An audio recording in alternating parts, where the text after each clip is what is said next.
Now to a First Coast News exclusive. 9 members of the First Coast Child Protection Team are speaking out against their boss, who they say has created not only a toxic work environment, but is potentially jeopardizing child abuse cases.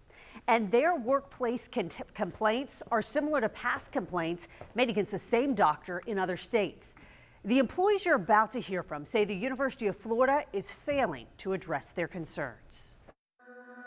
We're frequently interfacing with some of the worst things that you can possibly see in a vocation. And it makes a job that is already difficult to bear the weight of that much harder. The truth is going to come to light, and what's right is going to happen. Dr. Barbara Knox first caught our attention in 2024 after Corey and Diana Sullivan had their 3 young children taken from their custody after they took their baby to a Jacksonville hospital for a swollen leg. The board-certified child abuse pediatrician, who is the head of the First Coast Child Protection Team, told the couple their baby had multiple broken bones and a liver laceration. She looked at me and said, "In my 30 years of experience, the only way for a child to obtain this injury is for her to be punched repeatedly in the abdomen, or she was drop kicked across the room." And I looked at her and said, "She's 8 pounds. Wouldn't we see any type of physical marks?" And she just kept saying, "No."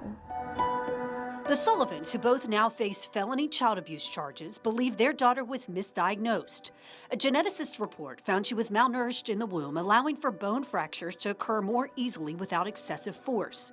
While they fight to regain custody, 9 members of the First Coast Child Protection Team are coming forward with serious concerns about Dr. Knox, concerns they've raised in complaints with the agency. We felt as if we had no other choice. We're here to protect those that can't speak for themselves. How do you go to work every day and protect abused children when the abuse is being perpetrated against you and your peers? We agreed to distort their voices and not show their faces because they fear retaliation. While they would not discuss any specific cases due to privacy laws, they say Dr. Knox's behavior is alarming. There has been numerous times when we all have been on call with Dr. Knox and she would tell us not to call her past a certain time. A complaint echoed in this December email from a case coordinator who wrote, "I received a call about a child's death and another about a child with possible head trauma, both of which occurred after 10 p.m. I was left in an uncomfortable position, unsure whether to follow Dr. Knox's instructions or prioritize the urgent needs of patients." Some of the cases, the evidence collection is time sensitive, so it could be a sexual assault or sexual abuse case where there's so much time permitted to collect that DNA evidence. And if she's telling you not to call her, time's ticking, and so that evidence could be lost. Another complaint that a source shared with us said, quote, "Dr. Knox is verbally abusive and uses fear and intimidation to force us into agreeing with her." I don't know how anyone could look at her history, her record, the way she treats her staff, and assume that she has sound judgment. Dr. Knox did not respond to our emails requesting a comment, and a University of Florida spokesman said she declined our request for an interview.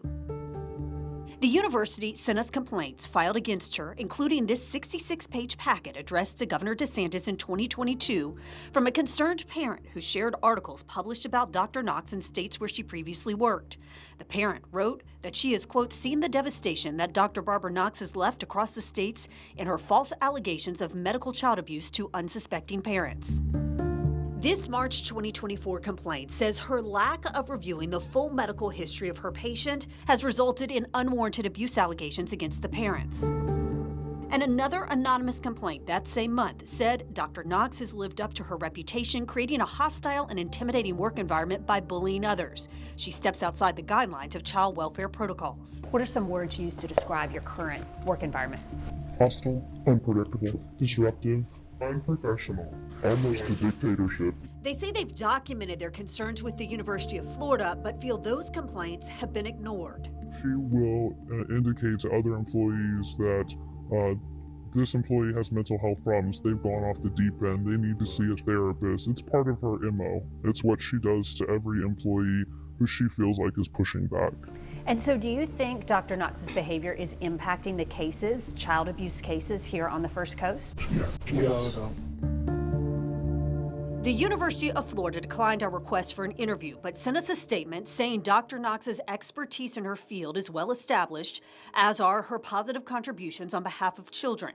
When she was hired by the University of Florida, she met all conditions of employment, and she continues to do so.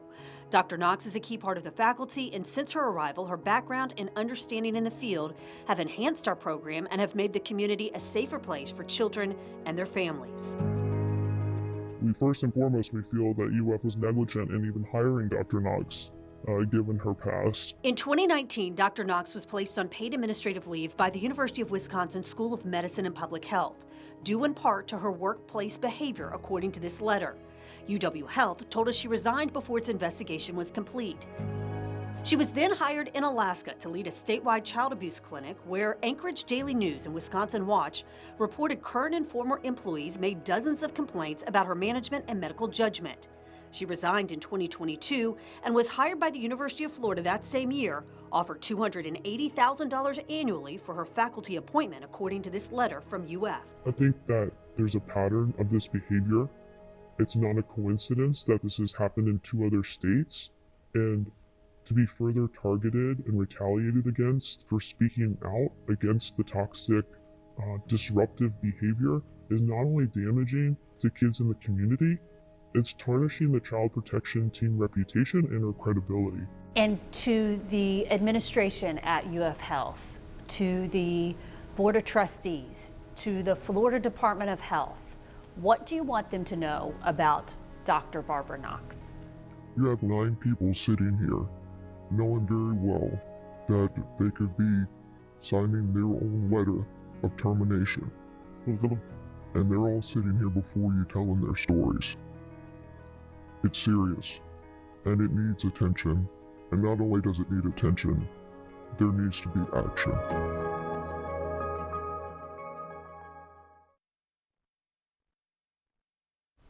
Now, we reached out to the Jacksonville Sheriff's Office about the allegations being made against Dr. Knox, and a spokesperson says they have seen no issues with cases as a result of Dr. Knox. And they told us that as a result of information received, we will closely monitor the steps taken at the First Coast Child Protection Team to identify potential internal issues and determine if steps should be taken on our end. And we'll continue to follow this story.